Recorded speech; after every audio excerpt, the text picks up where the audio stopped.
Mag-trace tayo.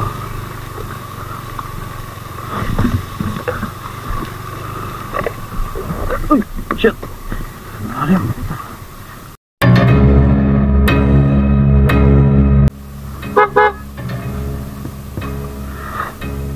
Kuya!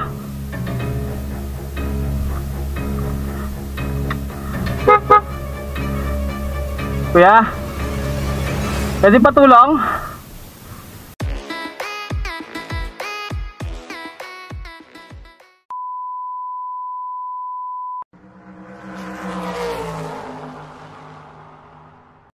Yo, what's up guys? Good day sa inyo lahat. Sana mag-ayos lang ang araw natin today, no? At ngayong araw ay first booking nga natin dito sa Nueva Ecija. Nakakuha tayo ng booking. So, swerte tayo. Paanap tayo. Magtuloy-tuloy yung booking dito. Baka dito na tayo mag-pwesto, no? At nag-post na rin tayo sa mga Facebook group ng Nueva Ecija na available na po sa Nueva Ecija ang Lalamove.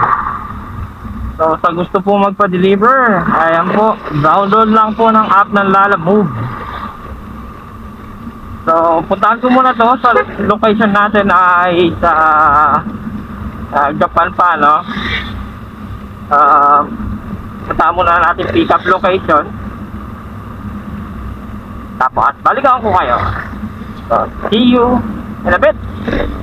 Peace out. A few moments later. So yun nga na, nakakawa tayo ng booking sa Nueva Ecija. Kaso visit na Google, pinundan tayo dyan sa bukiran. Hindi ko alam na bukid na pala itong dadaanan natin.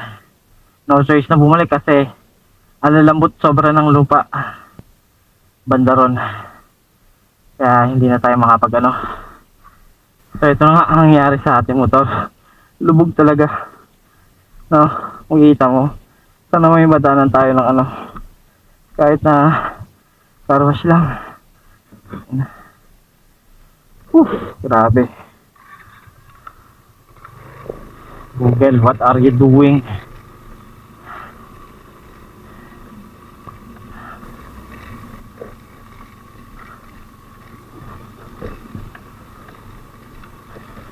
Lalagpas na tayo ng tulay. Ako, maayos na yung mga daan banda rito sa mga bari-baryo. Grabe. Hingal ko, pati sapatos kung makikita nyo mga paps, oh. A-attend pa naman din sana ako ng motor show. Paano na ito? A-attend pa kaya ako ng motor show nito. The fuck? Meron pa pala din eh. Kailangan ba to? Laban National Highway, putang ina, layo ah. Bakit dito ako dinala ni Google?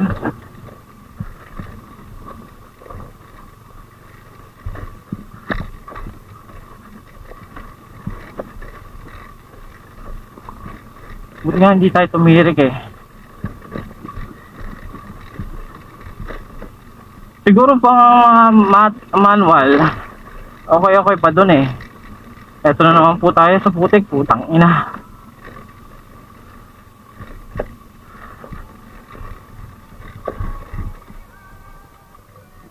Ba?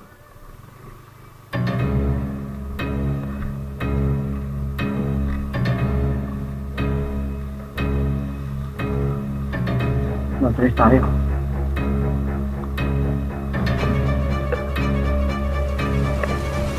Oh, shit.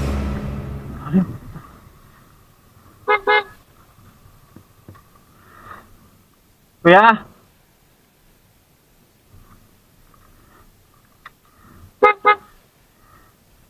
Kuya? Pwede patulong?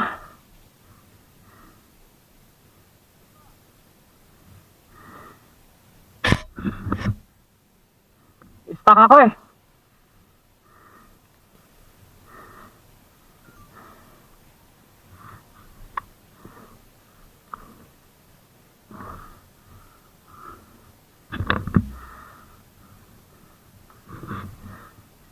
Lang tayo, buti may magpapatang siya.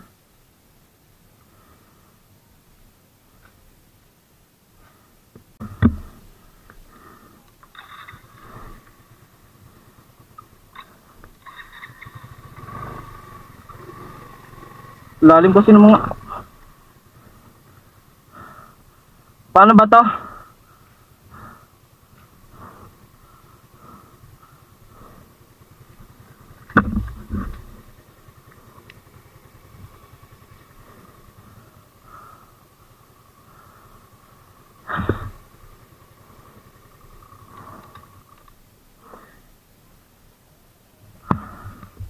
Shit.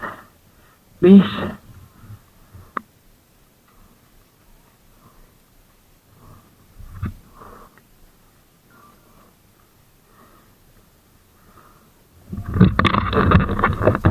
Kaya kayo? Kuya? At, oh shit. Hindi ko akalain yun ah. So maraming salamat do kina ate at kuya. Maraming salamat po.